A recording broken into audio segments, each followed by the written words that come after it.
أعوذ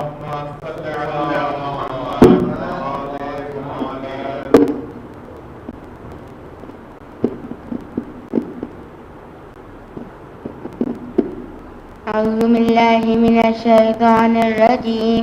بسم الله الرحمن الرحيم. إذا جاء نصر الله والفتح ورأيت الناس يدخلون في دين الله أفواجا فسبح بحمد ربك واستغفر وإنه كان توابا. اللهم صل على محمد وآل محمد.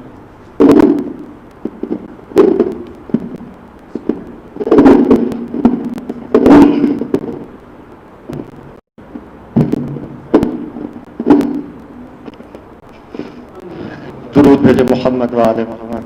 اللهم صل على محمد وآل محمد.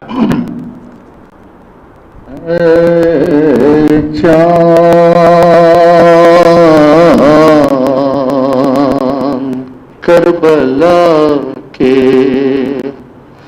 تو نے تو دیکھے ہوں گے، اترے تھے اس زمین پر عرش بری کے تارے، اے چاند کربلا کے،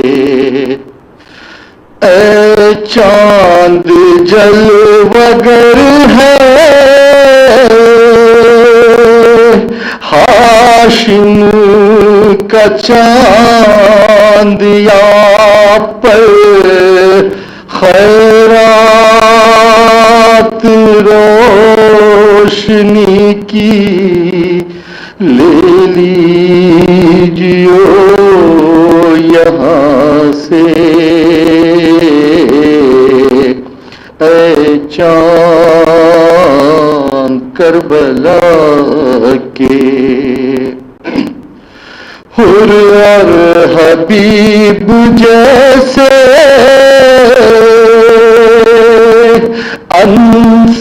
انصار اور احبا مارے گئے یہیں پر،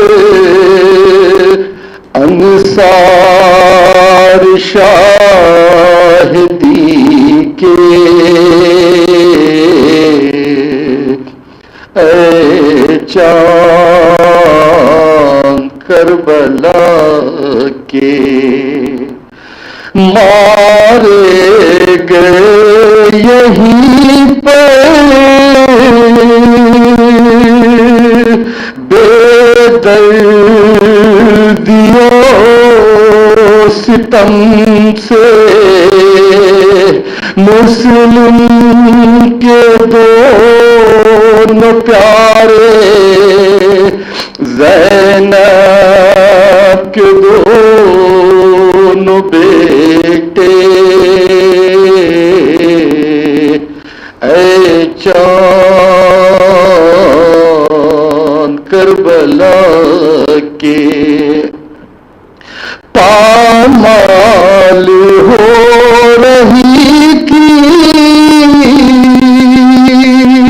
قاسم کی لاش رن میں، عباس اور سرور چنتے تھے ان کے ٹکڑے، اے چاند کربلا کے، بازو کٹے یہیں پر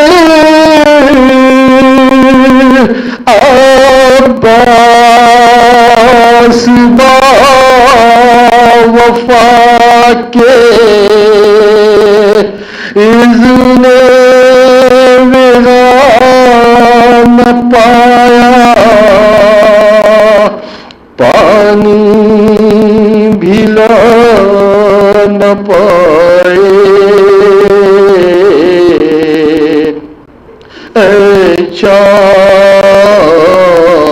کربلا کے اس سرزمین پہ گزرا سرور پہ یہ بھی صدمہ سینے پہ کھائی برچھی ہم شکل مصطفیٰ نے اے چاند کربلا کے پانی پلانے لائے ایک محل کو سرور کی عزب ملا نے تیرے ستم لگا کے گردن چھیدی پسر کی بازو چھدا پدر کا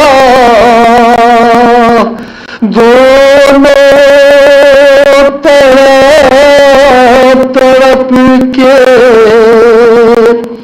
پیاسے جہاں سے گزرے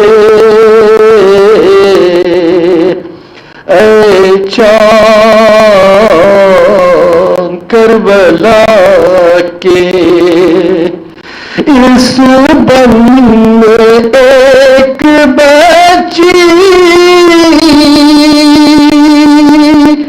بابا کو ڈھونڈتی تھی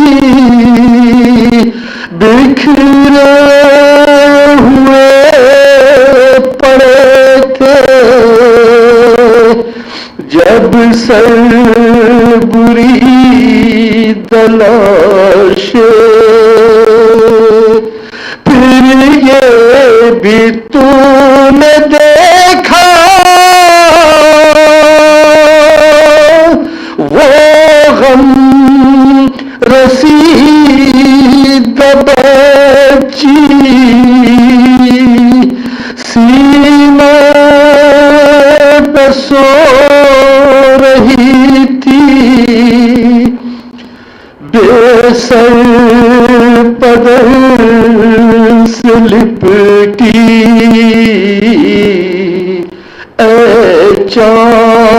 چاند کربلا کے بازو بندھے یہیں پر پہلے پہل حرم کے اس سرزمین سے نکلے سجاد سر جھکائے اے چاند کربلا کے پہنچا ہے کربلا میں نہ چیز سبت جعفر اے کاش پھر مقدر ہم کو یہ دن دکھائے اے چاند کربلا کے تو نے تو دیکھے ہوں گے اترے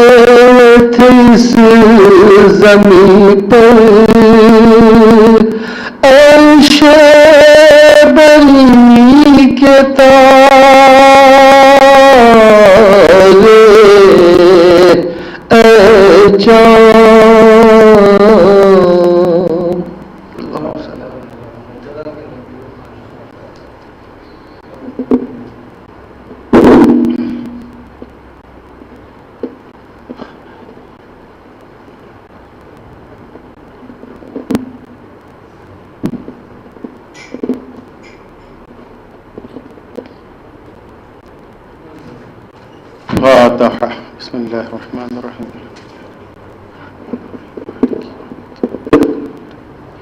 استعين اهدنا الصراط المستقيم صراط أنعمت عليهم. بسم الله الرحمن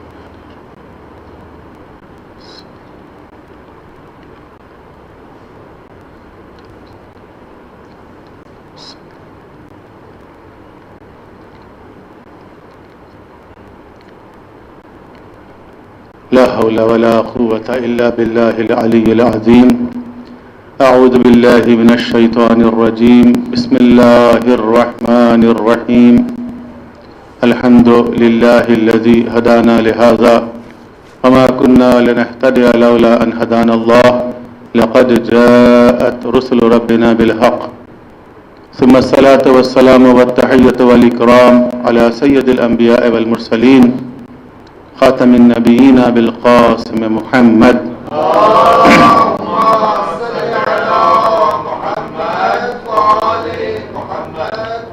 وآله الطيبين الطاهرين المعصومين المظلومين الذين أذهب الله عنهم الرجس وطهرهم تطهيرا.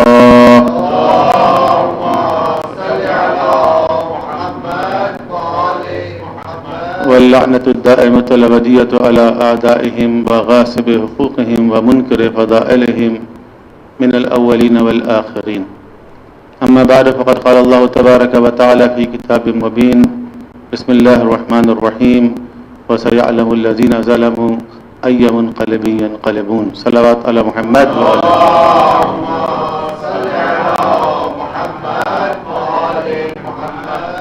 حضرت محترم محرم الحرام 1442 ہجری کا آغاز ہوا چاہتا ہے.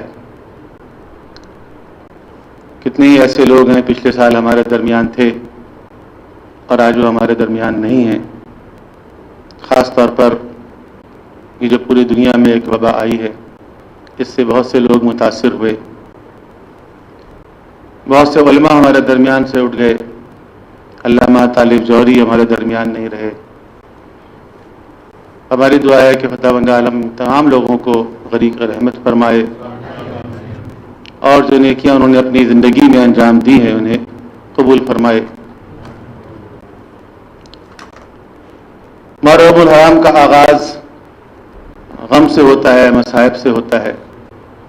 ابھی آپ کلام سن رہے تھے استاد صفت جعفر کا کہ محرم کا چاند نظر آتے ہی یہ غم کی کیفیت طاری ہو جاتی.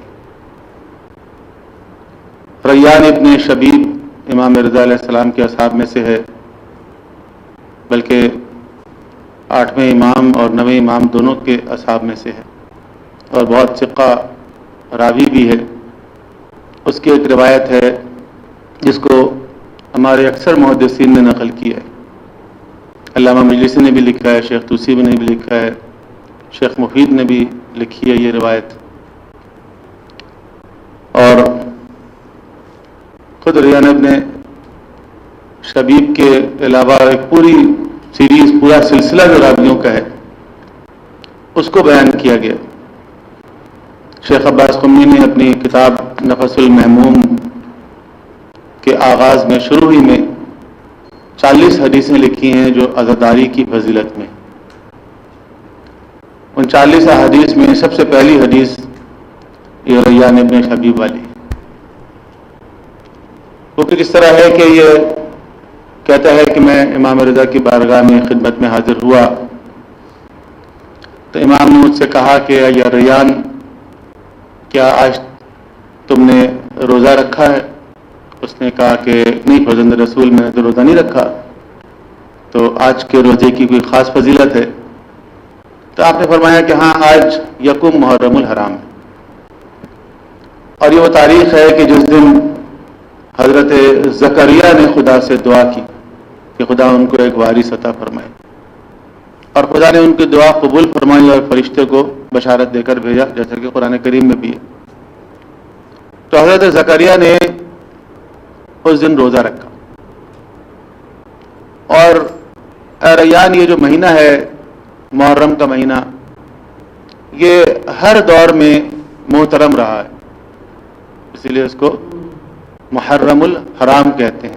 یہ جملہ البتہ میرا ہے، امام کا نہیں ہے، کہ محرم الحرام یعنی محترم محرم۔ اور امام نے فرمایا کہ زمانہ جاہلیت میں بھی اس مہینے میں جنگ کرنے کو حرام سمجھا جاتا تھا۔ وہ 4 مہینے کی جن میں جنگ کرنا مناسب نہیں تھا، ممنوع ہوتا تھا، ان میں سے ایک مہینہ ہے محرم۔ اس کے بعد امام فرماتے ہیں کہ لیکن اے ریان، اسی مہینے میں ہمارے جد امام حسین علیہ السلام کو شہید کیا گیا۔ اور پھر ایک جملہ فرمایا کہ انہیں اس طرح ذبح کیا گیا جس طرح گوسفند کو ذبح کیا جاتا ہے۔ یہ روایت کے یہ الفاظ اور کئی روایتوں کے اندر آئے ہیں کہ اس طرح ان کو ذبح کیا گیا جس طرح گوسفند کو ذبح کرتے ہیں۔ کسی نے ایک عالم دین سے پوچھا کہ اس کا کیا معنی ہے، اس جملے کا کیا معنی ہے؟ انہوں نے کہا کہ اس کا معنی یہ ہے کہ جب حیوان کو ذبح کیا جاتا ہے، جیسا کہ آپ بقرعید میں آپ نے بھی دیکھا ہوگا، تو کوئی ان کو روکنے والا نہیں ہوتا ہے، کوئی منع نہیں کرتا، بلکہ سب تعاون کرتے ہیں اس کے ساتھ۔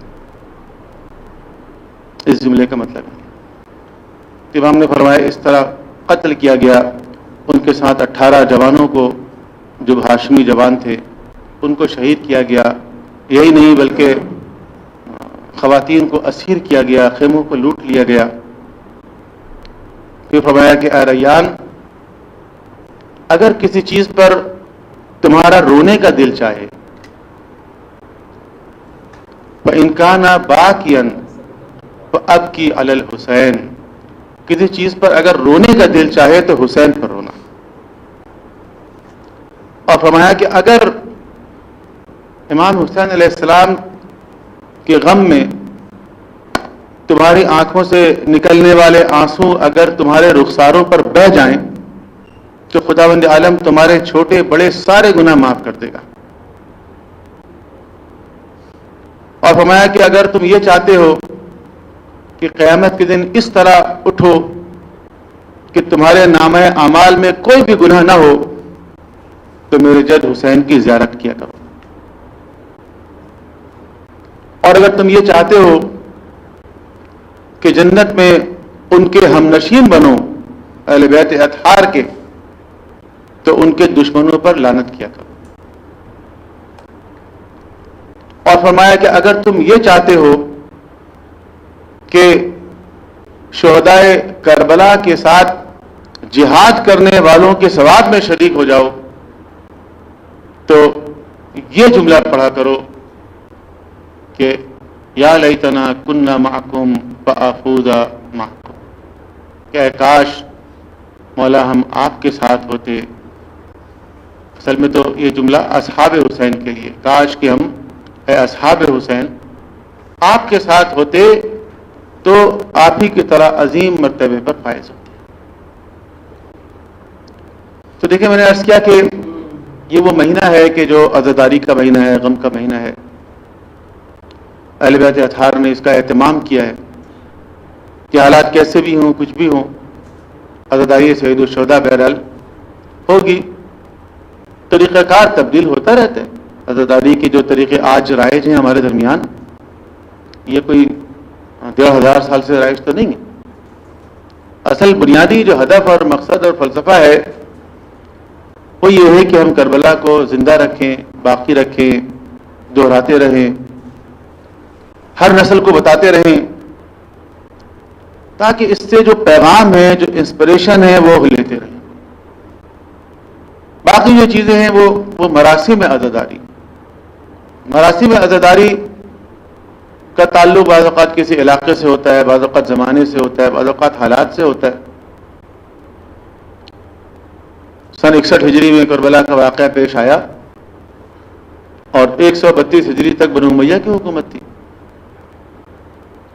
61 ہجری کے بعد 70 سال تک بنو امیہ کی حکومت رہی. تو کیا آپ سمجھتے ہیں کہ 70 سالوں تک بنو امیہ کے حکمران خواہ وہ مرکز میں ہو یا کسی علاقے میں ہو وہ اس بات کی اجازت دیں گے کہ کربلا کے واقعات کو بیان کیا جائے؟ کربلا کے واقعات کو بیان کرنے کا مطلب کیا ہے؟ بنو امیہ کے مظالم کو بیان کرنا. تو کیا وہ اجازت دیں گے کہ بنو امیہ کے مظالم بیان کیے جائیں بنو امیہ کی حکومت میں؟ ایسا تو نہیں ہو سکتا. لیکن اس کے باوجود یہ بیان کیے گئے اور نسلاً بعد نسل منتقل ہوتے رہے یہاں تک کہ آج ہمارے پاس یہ سارے واقعات محفوظ ہوں. اس کا مطلب یہ ہے کہ ان تمام نامساعد حالات کے باوجود ان چیزوں کو بیان کیا گیا. بے شک اس میں خود اہل بیت اطہار کا ایک کنٹریبیوشن ہے اور واقعہ کربلا کے فوراً بعد ہی یہ سلسلہ شروع ہو گیا. سب سے پہلے تو مدینے میں جناب زینب نے آ کے بیان کیا, امام سجاد نے آ کے بیان کیا, لیکن پھر ایک سلسلہ شروع ہوا اور ان واقعات کو مسلسل بیان کیا گیا یہاں تک کہ وہ زمانہ آیا کہ جب ان چیزوں کو لکھا گیا اور محفوظ بنایا گیا. تو بیان کرنے کا مقصد یہ ہے کہ طریقہ کار میں تبدیلی آتی رہتی. بنو عباس اگر آ گئی تو وہ کون سی اہل بیت اطہار کے بڑی ہمدرد تھی, انہوں نے بھی کوئی کسر نہیں چھوڑی. بلکہ بعض مظالم تو ایسے ہیں جن میں بنو عباس بنو امیہ سے بھی آگے نکل گئے. گو کہ شہید شعرا کے قاتل بنو امیہ تھے. حسین کو تو بنو امیہ نے قتل کیا نا, اور اس کے بھی 70 سال بعد بنو عباس والے آئے. اور بنو عباس تو ہاشمی ہیں, پیغمبر کے چچا حضرت عباس ابن عبد المطلب کی اولاد ہیں. اپنے آپ کو ابن عم کہلوایا کرتے تھے, چچا زاد, کہ ہم پیغمبر کے چچا زاد ہیں. لیکن جہاں اہل بیت کی دشمنی سامنے آئی, آپ دیکھیں چھٹے امام سے لے کے 11ویں امام تک کس نے شہید کیا؟ بنو عباس نے کیا نا. یہ تو ہاشمی ہے, یہ تو چچا زاد ہیں. اور اگر بنو امیہ نے امام حسین علیہ السلام کو قتل کیا تو بنو عباس نے ان کی قبروں کو ڈھایا, ظالم کو روکا, ہاتھ پاؤں کاٹے, ان کے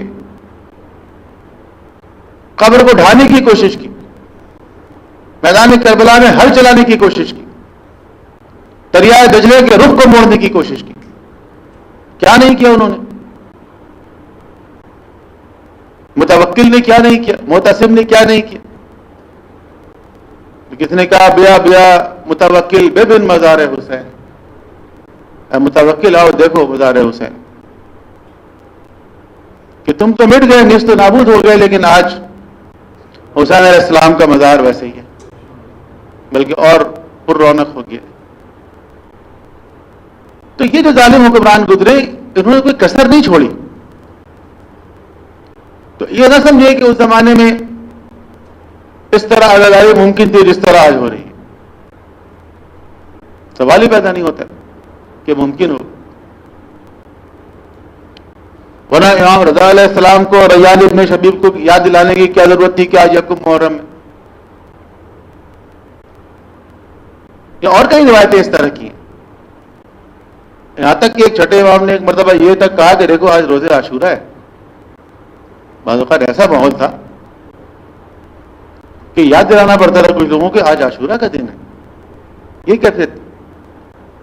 تو ان حالات میں یہ تو ممکن نہیں تھا کہ جس طرح آج ہم آزادی کے ساتھ بیان کر رہے ہیں اور آپ سن رہے ہیں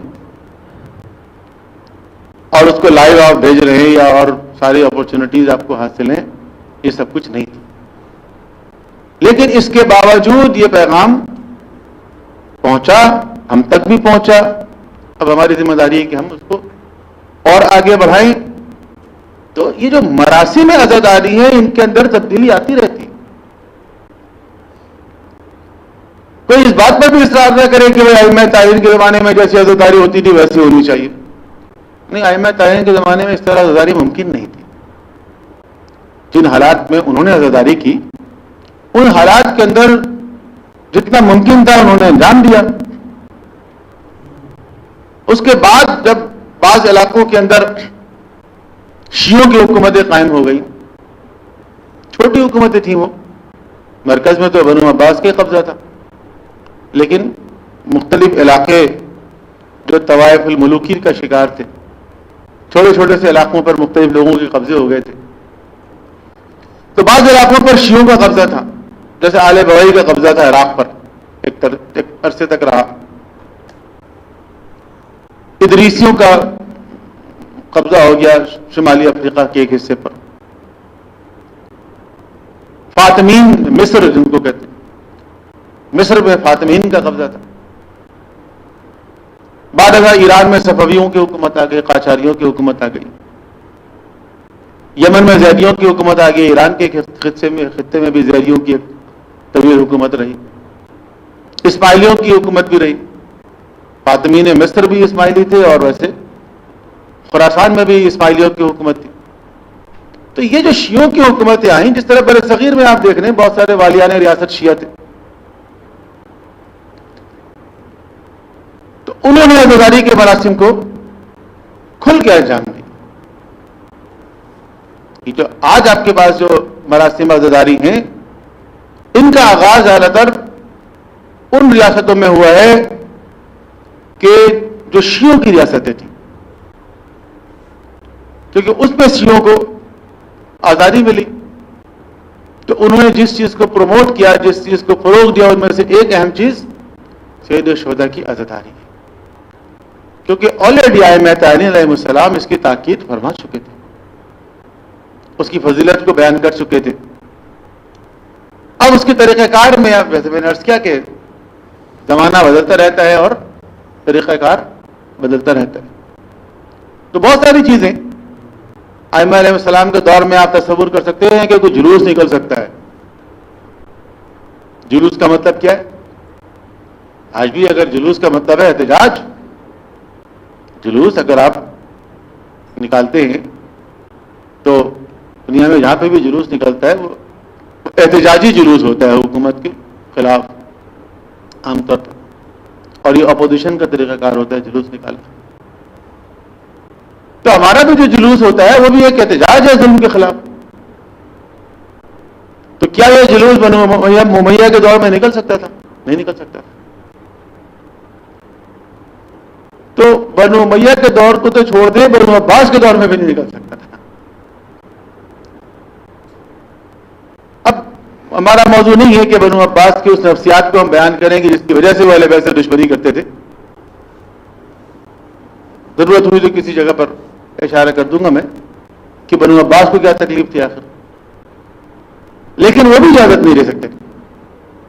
ان کے زمانے میں بھی اس طرح کربلا کے واقعے کو بیان کیا جائے، اہل بیت پر ہونے والے مظالم کو بیان کیا جائے. البتہ یہ ذہن میں رہے کہ خود بنو عباس جو برسر اقتدار آئے تو وہ اہل بیت اطہار کے مظالم کو کیش کروا کے انہوں نے بنو امیہ کے خلاف ماحول بنایا. جن دو چیزوں کو انہوں نے کیش کیا ان میں سے ایک چیز جو ہے وہ بنو امیہ کے حکمرانوں کا فسق و فجور جو بہت نمایاں تھا، بہت اہم تھا یزید اور اس کے بعد والوں کا، اور دوسری چیز اہل بیت کے مظالم، کہ اہل بیت اطہار پر ہونے والے مظالم کو انہوں نے ہائی لائٹ کیا اور اسی سے لوگوں کو اپنا ہمنوا بنایا اور اسی سے اقتدار کو حاصل کیا. لیکن جب اقتدار میں آ گئے تو ان چیزوں کو بھول گئے وہ.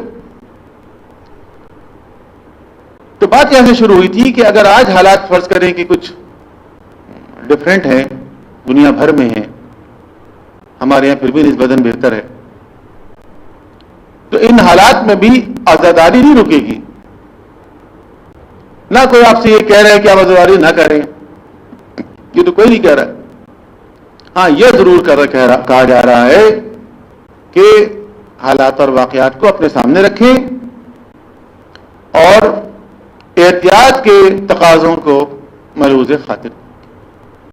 یہی علماء کہہ رہے ہیں، یہی مجتہدین نظام کہہ رہے ہیں، یہی رہبر معظم کہہ رہے ہیں. وہ اپنا فتویٰ کوئی دے ہی نہیں رہے. وہ کہہ رہے میرا فتویٰ وہی ہے جو ڈاکٹرز کا ہے، کیونکہ اس مسئلے میں جو مجتہد عالم ہے وہ کون ہے؟ وہ ڈاکٹر ہے. تقلید کا فلسفہ یہی ہے نا کہ آپ کنسلٹ کرتے ہیں کسی ایکسپرٹ کی طرف. اگر مسئلہ عبادی ہو تو آپ ایسے مجتہد سے رجوع کریں گے جو عبادی مسائل کا ایکسپرٹ ہو، اور اگر مسئلہ طبی ہو تو ایسے مجتہد سے رجوع کریں گے جو طب کا ایکسپرٹ ہو. اور وہ کون ہے؟ ڈاکٹر ہے. ظاہر ہے مجتہد کو بھی یہ اس مسئلے میں کوئی کچھ پوچھنا ہو تو وہ بھی ڈاکٹر ہی سے رجوع کرتا ہے یا کچھ اور کرتا ہے. آیت اللہ سستانی بیمار ہوئے کس کے پاس گئے؟ ڈاکٹر کے پاس گئے نا. جو ڈاکٹر نے ہدایت دی اس کے مطابق عمل کیا. ظاہر ہے تو یہ نظام اسی طرح چل رہا ہے دنیا کا. تو انہوں نے کہہ دیا کہ اس میں میرا فتویٰ نہیں ہے، فتویٰ وہی ہے جو آپ کو جو صحت کے ماہرین کہہ رہے ہیں اس کو فالو کریں. ٹھیک ہے، اس مسئلے میں ان سے رجوع کرنا ضروری. اسی احتیاط کے تقاضوں کو ملحوظ خاطر رکھنا چاہیے. اب اس میں بہت سی باتیں ایسی میں سن رہا ہوں، جذباتی باتیں ہیں. وہ کسی نے کہا کہ بھئی ہمارے لیے فرش اعضاء سب سے بڑا سینیٹائزر ہے. تو دیکھیں فرش اعضاء اپنی جگہ، لیکن سینیٹائزر لگانے کی اہمیت اپنی جگہ. تو مجلس پہ اگر آپ آ رہے ہیں اور بہت سے لوگ آ رہے ہیں ظاہر ہے، تو اس پہ جو احتیاط کے تقاضے ہیں ان میں سے ایک چیز یہ کہا کہ آپ سینیٹائزر بھی استعمال کریں، ڈسٹینسنگ کریں، تھوڑا فاصلے سے بیٹھیں. اب آپ کہہ رہے نہیں یہ تو مجھے تو لگے گا ہی نہیں ہے، کوئی آپ چیلنج کر رہے ہیں. تو ایسا نہیں ہے. جو اسباب کی دنیا ہے ان میں اسباب کے مطابق ہی سب کچھ ہوتا ہے، معجزات نہیں ہوتے. لیکن معجزات کی اپنی جگہ اہمیت ہے. تو کسی نے اچھی مثال دی کہ جب جنگ خیبر تھی اور پیغمبر نے فرمایا کہ علی کہاں ہیں، تو لوگوں نے کہا کہ ان کو تو آشوب چشم ہے. آپ نے کہا بلاؤ. تو علی علیہ السلام آئے تو آپ کی آنکھوں میں تکلیف تھی. تو پیغمبر نے لعاب دہن لگایا اور آنکھ صحیح ہو گئی. اب علی علیہ السلام فرماتے ہیں کہ زندگی بھر کبھی مجھے آشوب چشم کی شکایت ہی نہیں ہوئی.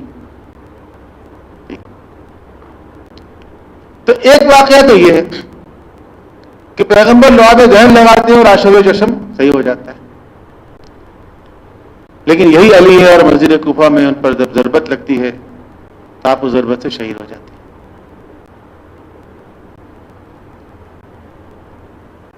تو یہ جو معجزات ہیں یہ دراصل نبوت اور امامت، انبیاء بھی معجزہ دکھاتے ہیں، ائمہ تاریخ بھی معجزہ دکھا سکتے ہیں. ظاہر ہے کیونکہ معجزہ الہی منصب کا دعوے دار دکھاتا ہے نا، الہی منصب کا حامل. تو نبوت بھی الہی منصب ہے، امامت بھی الہی منصب ہے. یہ جو معجزہ ہے یہ ان کے الہی منصب کو ثابت کرنے کے لیے ایک ثبوت اور دلیل ہے. تو یہ معجزہ صرف وہاں دکھایا جاتا ہے جہاں پر اس الہی منصب کو ثابت کرنا ہوتا ہے، خواہ وہ پیغمبر ہو وہ امام ہو. تو اپنے اس الہی منصب کو ثابت کرنے کے لیے وہ معجزہ دکھاتے ہیں بس.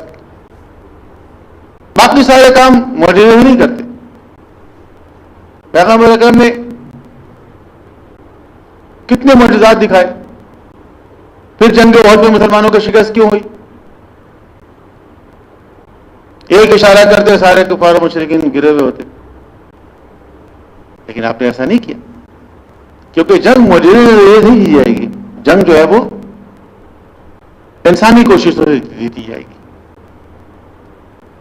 تو معجزہ اس الہی منصب کو ثابت کرنے کے لیے، ان کی نبوت کو ثابت کرنے کے لیے، امام کی امامت کو ثابت کرنے کے لیے. اور یہی امام زمانہ اجل اللہ فرجہ شریف تشریف لائیں گے.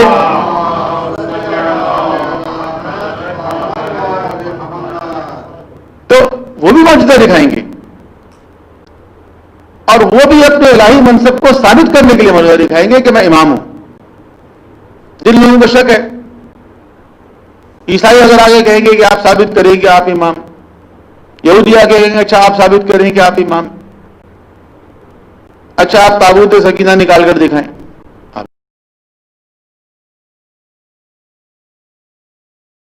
نظام حقیقت ہے، لیکن ہر وقت معجزہ نہیں ہوگا، بلا وجہ تو ویسے ہی نہیں ہوگا کہ ہم یہ توقع کریں کہ ہماری خاطر معجزہ ہو جائے گا کوئی خصوصی طور پر. تو ایسا نہیں ہے، اسباب کی دنیا ہے. اس طرح ہمارے برادران جو ہیں وہ قضاء و قدر پہ بڑا ایمان رکھتے ہیں. پہلے بھی شاید میں اس طرف اشارہ کر چکا ہوں کسی زمانے میں، کسی مجلس میں، کہ جو رات قبر کے اندر آنی ہے وہ باہر نہیں آئے گی، اور جو باہر آنی ہے وہ قبر کے اندر نہیں آئے گی. اچھا اتنا ہی یقین اگر ہے تو روڈ پار کرتے ہوئے آپ ادھر ادھر کیوں دیکھتے ہیں؟ منہ اٹھائے نکل جائیں. ٹرک کے نیچے لکھا ہوا ہے ٹرک کے نیچے آ جائیں گے، بس کے نیچے لکھا ہوا ہے بس کے نیچے آ جائیں گے، پار ہونا لکھا ہوا ہے تو پار ہو جائیں گے. اور کچھ لوگ ایسا کرتے بھی ہیں روڈ پہ، وہ ادھر ادھر دیکھے بغیر ہی کراس کرنے کی کوشش کرتے. ان کا ایمان اس طرح پختہ ہوتا ہے. کسی نے کہا وہ گولی جس پہ میرا نام لکھا ہوا ہے وہ مجھے لگے گی، اور جس گولی پہ میرا نام نہیں لکھا ہوا مجھے نہیں لگے گی. یار دیکھیں اتنا یقین ہے. تو اس کو کہا گیا بھائی بعض گولیوں پہ لکھا ہوتا ہے ٹو ہوم اٹ میں کنسرن، وہ کسی کو بھی لگ جاتی ہے. اس لیے آپ اس چکر میں نہ رہیں کہ جس گولی پہ آپ کا نام نہیں لکھا ہوا ہے وہ نہیں لگے گی. آپ کو کیا پتا کس گولی پہ نام لکھا ہوا کس پہ نہیں لکھا ہوا ہے. تو خلاصہ یہ ہے کہ زندگی میں انسان کو احتیاط کرنی چاہیے، ہر چیز میں زندگی میں احتیاط کرنی چاہیے. ایمان قضاء و قدر کا یہ مطلب نہیں ہے جس طرح بیان کیا جا رہا ہے. تو احتیاط کا تقاضا یہ ہے کہ زندگی میں انسان بیمار ہو تو علاج کروائے، ورنہ بیمار اگر ہوتا ہے تو اس کو سوچنا چاہیے خدا نے اگر اسی بیماری میں موت لکھی ہوئی مر جاؤں گا میں، ضرورت کیا علاج کرانے کی. ایسا نہیں ہے. پیغمبر اکرم بھی علاج کرایا کرتے تھے، ائمہ تارین بھی علاج کروایا کرتے تھے. ٹھیک ہے. امیر المومنین کو ضرورت لگی تو جراح کو بلایا گیا نا. کیوں بلایا گیا جراح کو؟ کیا ضرورت؟ نہیں بلاتا. یہ تو پیغمبر کی پیشن گوئی تھی کہ علی تمہارے سر پر ضرورت لگے گی ماہ رمضان میں. تو جو اسباب کی دنیا ہے اس کے تقاضے پورا کرنا یہ ہماری ذمہ ہے. صلوات پڑھے محمد و آل محمد.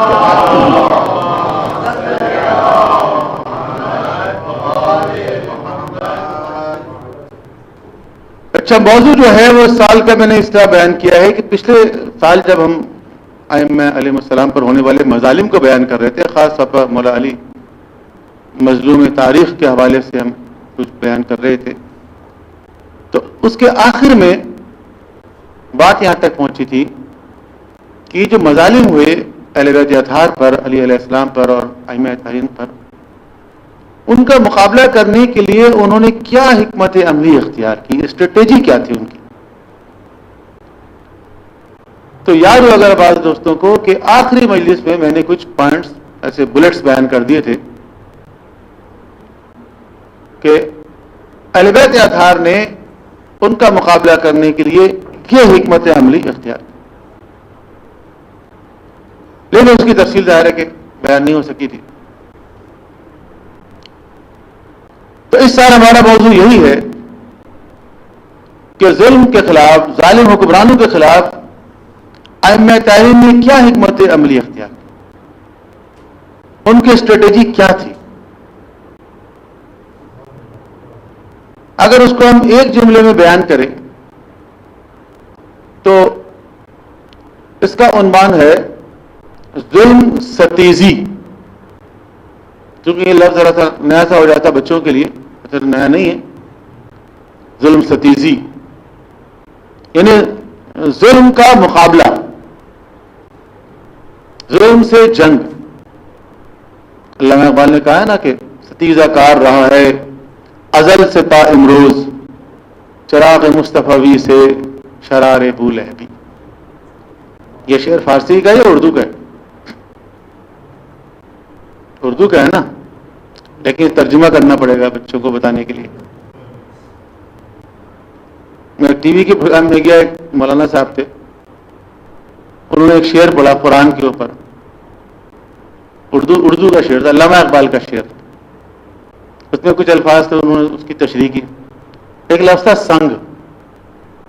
انہوں نے کہا سنگ کا مطلب ہے پتھر. تو میں نے کہا کہ آپ نے جو شعر پڑھا علامہ اقبال کا، یہ فارسی میں ہے یا اردو میں ہے؟ کہنے لگے اردو میں ہے. تو کہنے لگے فارسی میں بھی شعر ہے علامہ اقبال کا قرآن پہ. میں نے کہا میں فارسی والا میں سنا دوں گا، لیکن آپ نے جو شعر پڑھا وہ تو اردو والا پڑھا نا آپ نے. تو اردو والے شعر کی بھی تشریح کرنی پڑ رہی ہے، یہ حال ہے. اور اس قوم کو بتانا پڑ رہا ہے کہ سنگ کا مطلب پتھر، سنگ یعنی پتھر، یہ بتانا پڑ رہا ہے. تو اس کے لیے تو غالب کا مصرع یاد آ رہا ہے، اب سنگ مداوا ہے اس آشفتہ سری کا. تو اردو کے شعر کی بھی تشریح کرنی پڑتی کہ ستیزہ کار رہا ہے ازل سے تا امروز. ستیزہ کار یعنی مقابلے پہ رہا ہے، حالت جنگ میں رہا ہے، ازل سے تا امروز، ہمیشہ سے اور آج تک. چراغ مصطفی سے شرار بھول ہے کہ دو قوتیں ہیں جو باہم برسر پیکار. ایک طرف آپ اس کا نام کبھی رکھ دیتے ہیں حق اور باطل، کبھی آپ اس کا نام رکھ دیتے ہیں موسیٰ و فرعون.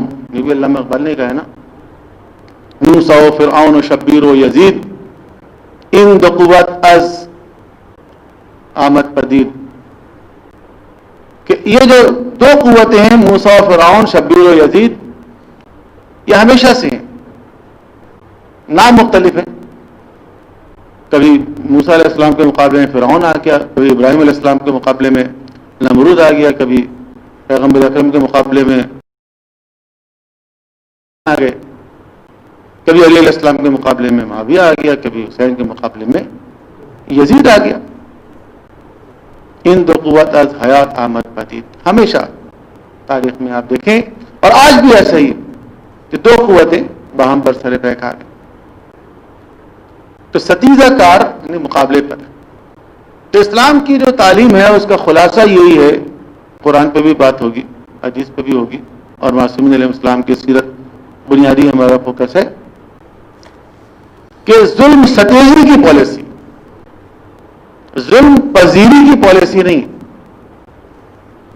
ظلم کو برداشت نہیں کرنا، ظلم کو قبول نہیں کرنا، بلکہ ظلم کا مقابلہ کرنا. آپ قرآن میں دیکھیں کہ ظالموں سے مقابلہ کرنے کا درس دیا گیا. جس نبی کا سب سے زیادہ تذکرہ قرآن میں ہے وہ موسیٰ علیہ السلام، سب سے زیادہ موسیٰ علیہ السلام کا ذکر ہے. اور موسیٰ علیہ السلام کو ایک انقلابی لیڈر کے طور پر پیش کیا گیا کہ موسیٰ علیہ السلام فرعون کے مقابلے میں آتے اور اپنی قوم کی رہائی کا مطالبہ کرتے. تو کیوں موسیٰ علیہ السلام کا اتنا تذکرہ ہے کہ قرآن کریم کی 35 سورتوں کے اندر موسیٰ علیہ السلام کے واقعات آ رہے ہیں، پے در پے آ رہے ہیں، بعض واقعات کو بار بار ریپیٹ کیا گیا ہے. تو اس کے اندر آپ کو ایک پہلو جو نمایاں نظر آئے گا وہ ظلم ستیزی کا پہلو ہے کہ ظلم کا مقابلہ کرنا ہے، ظلم کو برداشت نہیں کرنا، ظالم کے سامنے سر نہیں جھکانا ہے.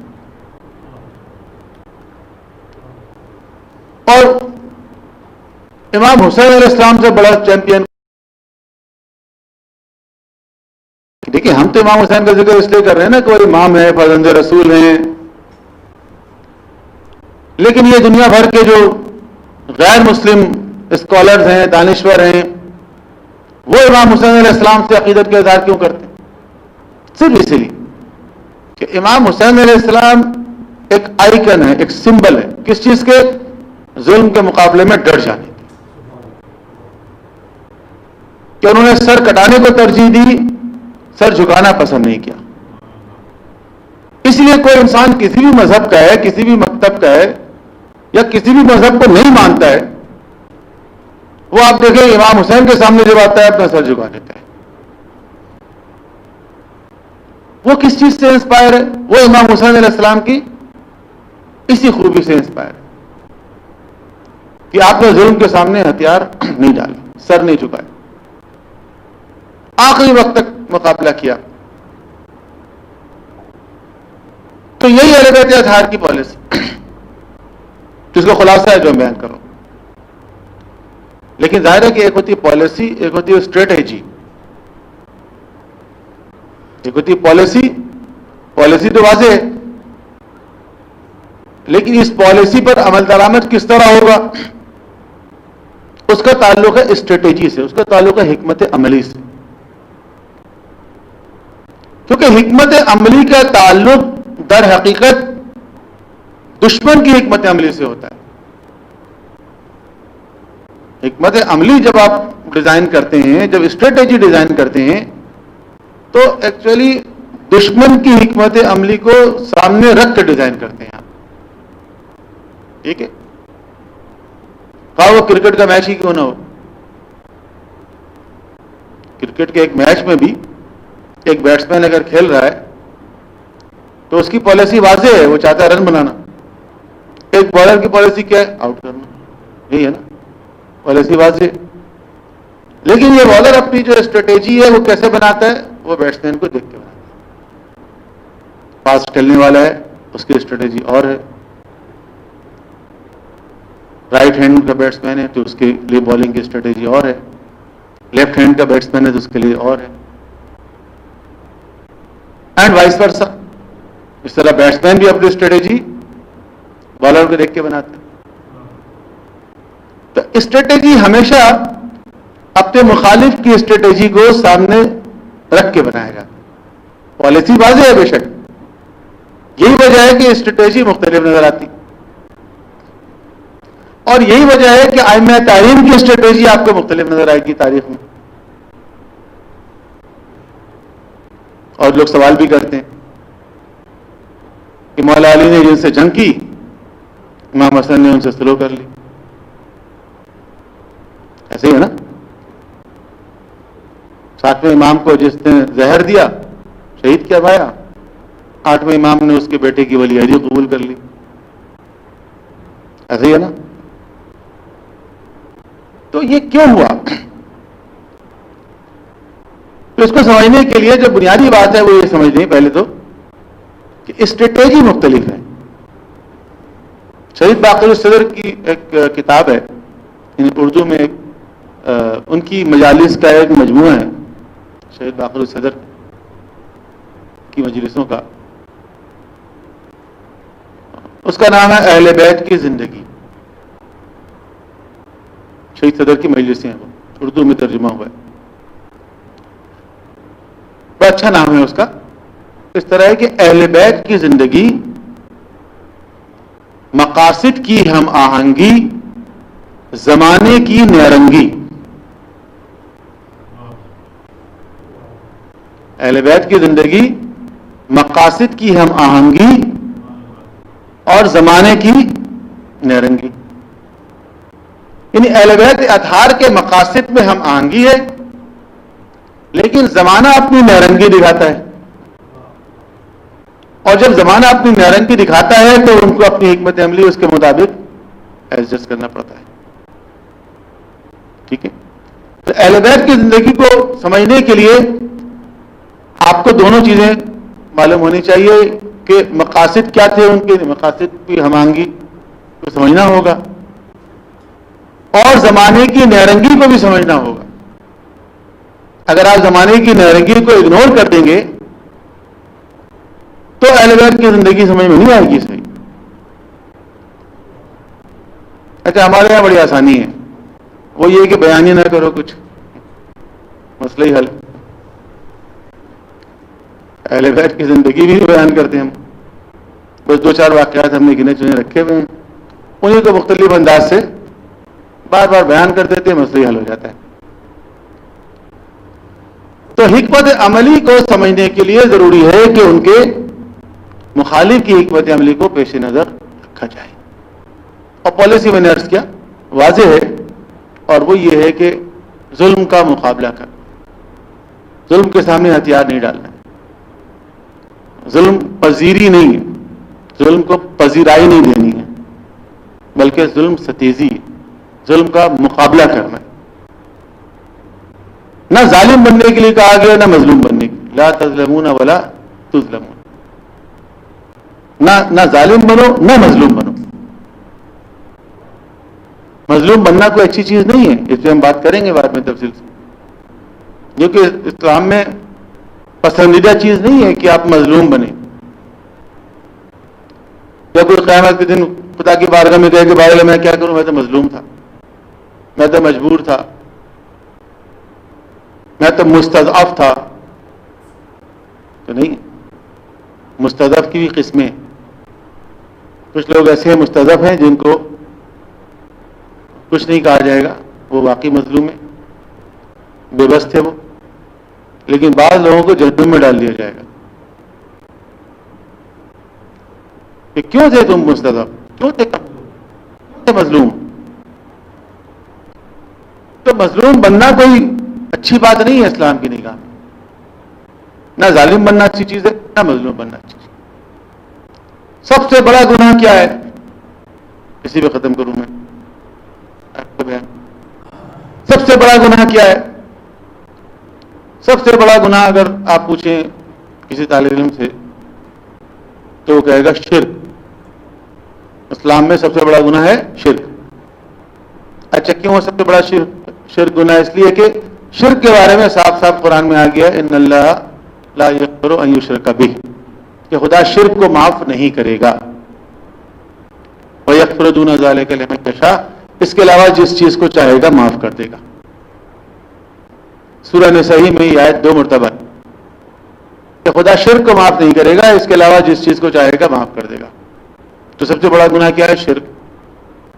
شرک کے ساتھ تو پھر کوئی بھی عمل قابل قبول نہیں ہے نا.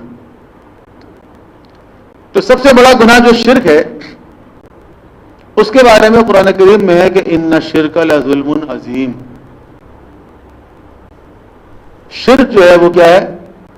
ظلم عظیم ہے. یہ شرک اپنی تمام تر خرابیوں کے باوجود ظلم کی ایک قسم ہے.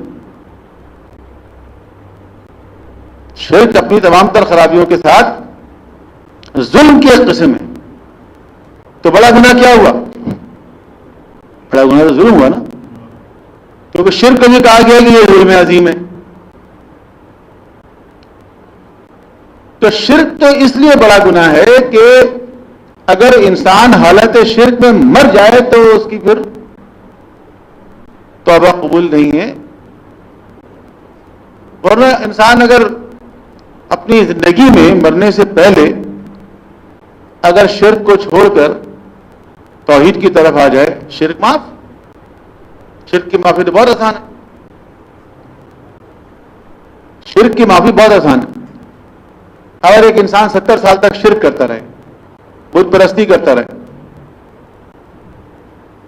بت کے سامنے 70 سال تک جا کے پرارتھنا کرتا رہا، ایک دن اس کے ذہن میں خیال آیا کہ یہ جو پتھر کا بت میرے سامنے رکھا ہوا ہے اس کی ناک پر ایک مکھی بیٹھی ہوئی ہے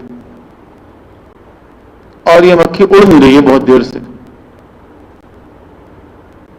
اور بھگوان اپنی ناک پر بیٹھی ہوئی مکھی نہیں اڑا. اس کے ذہن میں خیال آیا کہ از اٹ مائی کریٹر؟ یہ میرا کریٹر ہے، یہ میرا سسٹینر ہے، یہ تو اپنی ناک پر بیٹھی ہوئی مکھی نہیں اڑا پا رہا ہے. یہ خیال آیا. 70 سال سے پرارتھنا کر رہا ہوں، چڑھاوے چڑھا رہا ہوں، مرادیں مانگ رہا ہوں، یہ تو اپنی ناک پر بیٹھی ہوئی مکھی نہیں اڑا پا رہا ہے. تو بہرحال اگر وہ 70 سال کے بعد شرک کو چھوڑ دے اور توحید کی طرف آ جائے، 70 سالہ شرک معاف ہوگا ہی نہیں ہوگا. 70 سال تک اسے نمازیں نہیں پڑھی، نمازیں دہرانی پڑیں گی یا معاف؟ 70 سال کی نماز معاف. 70 سال تک روزہ نہیں رکھے، رکھنے پڑیں گے روزے؟ نو، معاف. ٹھیک ہے. ایک مسلمان 15 سال میں بالغ ہوا، 25 سال میں نماز شروع کی، 10 سال کی نماز پڑھنی پڑے گی نہیں پڑھنی پڑے گی؟ پڑھنی پڑے گی. معافی نہیں ہے. اس کی 70 سال کی معاف ہو گئی، اس کی 10 سال کی معاف نہیں ہو رہی. تو یہ پیکج صرف اس کے لیے ہے، یہ پیکج اس کے لیے. تو یہ جو آج کل موبائل کے پیکیجز چل رہے ہیں نا، تو اگر آپ کسی دوسرے نیٹ ورک کو چھوڑ کے اس طرف آتے ہیں تو خصوصی پیکج اس کے لیے ہوتا ہے، جو ان کو بھی نہیں دیا جاتا جن کے پاس پہلے سے ہے وہ نیٹ ورک. تو یہ مارکیٹنگ کی اسٹریٹجی ہے، یہ مارکیٹنگ کی اسٹریٹجی ہے. تبلیغ بھی ایک طرح کی مارکیٹنگ ہے، تبلیغ بھی ایک طرح کی مارکیٹنگ ہے. تو مارکیٹنگ اسٹریٹجیز تو وہاں بھی کاؤنٹ کرتی. تو دیکھیں شرک کی معافی بہت آسان ہے، مشکل نہیں ہے. شرک کو چھوڑ کے انسان توحید کی طرف آ جائے، شرک معاف. ہاں، حالت شرک میں اگر کوئی مر گیا، پھر معافی نہیں ہے اس کی. تو شرک کی معافی آسان ہے. لیکن اگر ایک انسان کسی دوسرے انسان کا 100 روپے لے لے، بےایمانی سے، چوری سے، بغیر اجازت کے 100 روپے، 10 روپے، پھر 5 لاکھ روپے خرچ کر کے حج کرنے کے لیے جائے، رات کے 2 بجے غلاف کعبہ سے لپٹ کے خدا سے دعا کرے، بار اللہ میں نے فلاں کا 100 روپے لے لیا، معاف کر دے، آئندہ نہیں لوں گا. میدان عرفات میں گڑگڑا کے دعا کرے، یا اللہ میدان عرفات ہے، روز عرفہ ہے، اتنے لوگوں کے گناہ معاف ہوتے ہیں، میرے یہ گناہ معاف کر دے. 100 روپے میں نے فلاں کا لے لیا، معاف ہوگا 100 روپے؟ نہیں. مینا میں جا کے دعا کرے، کعبے میں دعا کرے، عرفات میں دعا کرے، جب تک کہ 100 روپے اس کو لا کر واپس نہ کرے. اسے کہ بھائی 100 روپے یار آپ کا میں غلط لے لیا تھا، پلیز آپ سوری. وہ کہ نہیں یار مجھے یاد بھی نہیں ہے، کیا رکھو چھوڑو، ختم معاملہ. تو 100 روپے کی معافی مشکل ہے اور شرک کی معافی آسان ہے. تو بہرحال شرک تمام تر خرابیوں کا باوجود ظلم کی قسم ہے. تو بڑا گناہ جو ہے وہ ظلم ہے. تو ظلم کرنا اور ظلم برداشت کرنا دونوں سے منع کیا گیا دین اسلام میں. سید الشہداء جب چلنے لگے مدینے سے تو جو آپ نے وصیت نامہ لکھا اپنا، اس میں یہ جملہ ہے جو جناب محمد حنفیہ کے حوالے کیا کہ انی لم اخرج اشرا ولا بطرا ولا ظالما ولا مفسدہ، کہ میں شر پھیلانے کے لیے نہیں نکل رہا ہوں، میں نام و نمود کے لیے نہیں نکل رہا ہوں، میں کسی پر ظلم ڈھانے کے لیے نہیں نکل رہا، اور نہ میں زمین پر فساد برپا کرنے کے لیے نکل رہا ہوں. مخالفین کی طرف سے یہی الزامات ہوتے ہیں نا، ہر انقلابی تحریک پر، ہر انقلابی لیڈر پر اسی طرح کے الزامات لگائے جاتے ہیں. تو آپ نے لکھ کر دیا کہ میں ظلم کے لیے نہیں نکل رہا، میں تو امر بالمعروف اور نہی عن المنکر کے لیے نکل رہا ہوں. اريد ان آمر بالمعروف وانہی عن المنکر واسیر بسیرت جدی، اور میں تو اپنے جد کی سیرت پہ چل رہا ہوں، وہ ابی علی ابن ابی طالب اور اپنے والد گرامی کی سیرت پہ چل رہا ہوں. میرا راستہ اسلام میں کوئی نیا راستہ نہیں ہے، یہ وہی راستہ ہے جو اسلام کا راستہ ہے، یہ وہی راستہ ہے جو پیغمبر اسلام کا راستہ ہے، اور یہ وہی راستہ ہے جو میرے بابا کا راستہ ہے. اسی راستے پہ میں بھی گامزن. اور اس کے بعد ایک مرتبہ حسین نانا کے روضے پر آئے. سید الشہداء کی رخصتی فقط روز عاشور والی رخصتی نہیں ہے. آپ سوچیں کہ حسین علیہ السلام جس مدینے میں پیدا ہوئے، بچپنا جہاں گزرا، جہاں ماں کی قبر ہے، جہاں بھائی کا مزار ہے، جہاں نانا کا روضہ ہے، جس مسجد میں آپ نماز پڑھتے ہیں، جس مسجد پہ نانا خطبہ دیا کرتے تھے، اور حسین اگر داخل ہو جاتے تو ممبر سے اتر کے جا کے، ایک مرتبہ حسین داخل ہوئے، لڑکھڑائے، گرنے والے تھے، پیغمبر ممبر سے اتر کے آگے بڑھا اور آغوش میں لے لیا خطبے کو چھوڑ کے۔ اس مدینے کی گلی گلی میں، چپے چپے میں، گوشے گوشے میں حسین کی یادیں وابستہ ہیں۔ لیکن اب کیفیت یہ ہے کہ حسین روضہ رسول پہ جا کے کہہ رہے ہیں نانا اب مدینہ میرے لیے رہنے کے قابل نہیں رہا۔ 2 مرتبہ حسین روضہ رسول پر گئے رخصتی کے وقت، 2 راتیں، ایک اسی رات گئے جب حاکم مدینہ کے پاس سے آئے، اور دوسری رات دوبارہ علامہ مجلسی نے بھی لکھا، باقروں نے بھی لکھا کہ 2 مرتبہ، اور دوسری رات جب گئے تو رات بھر روضہ رسول میں عبادت کرتے رہے، یہاں تک کہ صبح کے نزدیک آپ کی آنکھ لگ گئی، اور جب آنکھ لگ گئی تو خواب میں دیکھا کہ پیغمبر اکرم تشریف لا رہے ہیں، ملائکہ کے ہمراہ تشریف لا رہے ہیں۔ اور جب پیغمبر تشریف لائے تو سید الشہداء نے ایک جملہ ارشاد فرمایا، یہی جملہ کہ نانا اس امت نے میرا ساتھ چھوڑ دیا، اس امت نے مجھے تنہا چھوڑ دیا۔ اور پیغمبر کہتے ہیں حسین تمہارے لیے شہادت لکھی ہوئی، تمہارے لیے بڑا مرتبہ ہے، بڑا درجہ ہے، لیکن شہادت سے گزرنا ہوگا۔ ایک مرتبہ حسین کہتے ہیں نانا مجھے اپنے ساتھ قبر میں لے جائیے، پیغمبر فرماتے نہیں، تمہیں تو واپس جانا ہے اور بہت سے مراحل طے کرنے، اور جب آپ کی آنکھ کھلتی ہے اور آپ گھر میں تشریف لاتے ہیں تو اپنے گھر والوں کو اس خواب کے بارے میں بتاتے ہیں کہ میں نے خواب میں پیغمبر کو دیکھا اور یہ ارشاد فرما رہے تھے۔ جب آپ نے یہ جملے ارشاد فرمائے تو گھر میں موجود تمام لوگ بشمول خواتین اور بچے چنتا ظاہری کرنے لگے۔ آپ نے صبر کی تلقین کی تو انہوں نے کہا کہ ہم کیسے رہ رہے ہیں، جو بات آپ بیان فرما رہے ہیں وہ اتنی تکلیف دہ ہے کہ آج تک مدینے کی زندگی میں ہمارے لیے اس سے زیادہ تکلیف دہ بات کوئی نہیں ہے۔ یہ بات ذہن میں رہے کہ پیغمبر کی پیشن گوئی پہلے سے موجود تھی سید الشہداء کی شہادت کی۔ اور اس کے بعد ایک مرتبہ ماں کی قبر پہ آئے، کس طرح حسین ماں کی قبر سے جا کے لپٹے جس طرح آغوش سے مادر سے لپٹا جاتا ہے۔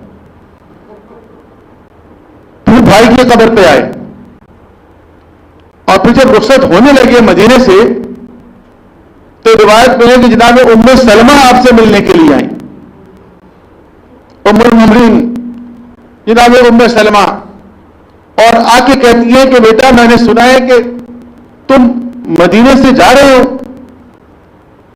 کہا نانی جان میں مدینہ چھوڑ رہا ہوں، مدینہ اب رہنے کے قابل نہیں رہا۔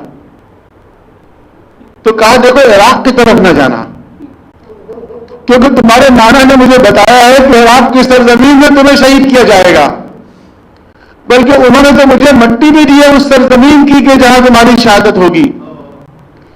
تو حسین کہتے ہیں نانی جان میں بھی آپ کو وہ زمین دکھا دیتا ہوں جہاں میری شہادت ہوگی۔ اور اس کے بعد ایک مرتبہ امام حسین علیہ السلام نے اشارہ کیا تو زمین کربلا نظر آنے لگی اور کہا نانی جان اس مقام پر میری شہادت ہوگی۔ اور ایک مرتبہ ایک مٹی میں مٹی لے کر کہا جو مٹی آپ کو نانا جان نے دی ہے ایک دوسری شیشی میں اس مٹی کو بھی رکھ لیجئے، اور جب دونوں مٹی خون میں تبدیل ہو جائے تو سمجھ جائیے گا کہ میری شہادت واقع ہو گئی۔ ادھر حسین سفر کے لیے نکلے، ادھر ہر دوسرے دن جناب ام سلمہ جا کے اس مٹی کو دیکھتی ہیں، یہاں تک کہ ایک دن ایسا آیا کہ ان کے گھر کے آنگن میں ایک پرندہ آ کر بیٹھا جس کے پروں میں خون لگا ہوا تھا، تو ان کو بڑی حیرانی ہوئی، اور اس کے بعد ذہن میں پتہ نہیں کیا آیا کہ ایک دم جا کر اس مٹی کی طرف دیکھا۔ اب جو دیکھا تو وہ مٹی جو اللہ کے رسول دے کر گئے تھے اور وہ مٹی جو حسین دے کر گئے تھے دونوں خون میں تبدیل ہو گیا۔ اللہ لعنت اللہ علی القوم الظالمین وسيعلم الذين ظلموا أي منقلب ينقلبون۔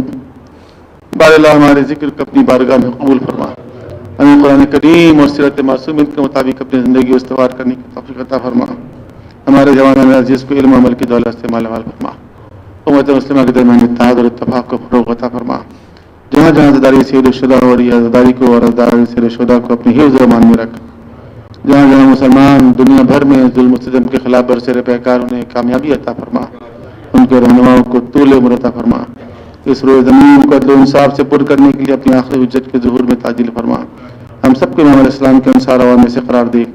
ربنا تقبل منا انک انت السمیع العلیم برحمتک یا ارحم الراحمین۔ ایک سورہ فاتحہ پڑھ دیجیے گا اپنے اپنے مرحومین کے لیے، ان تمام مومنین کے لیے جو گزشتہ سال ہمارے درمیان تھے، عزاداری سید الشہداء میں حصہ لے رہے تھے، آج ہمارے درمیان نہیں رہے، وہ تمام لوگ جو مختلف بیماریوں کی وجہ سے، خاص طور پر کورونا کی وجہ سے جہاں بحق ہوئے، خاص طور پر علامہ طالب جوہری اللہ مقام اور اہل خانہ کے مرحومین رضا حسین ابن محمد مرتضیٰ، افتخار بانو بنت سید ظاہر حسین، یوسف رضا ابن رضا حسین، یاسین رضا ابن رضا حسین، سید احمد علی ابن سید ہاشم علی، سید محمد حسین ابن سید علی امیر، بی بی ظاہرہ بنت سید غالب حسنین، سیدہ صوبیہ فاطمہ بنت سید ابراہیم حسین رضوی اور تمام شہداء ملت کو شامل کرتے ہوئے سورۃ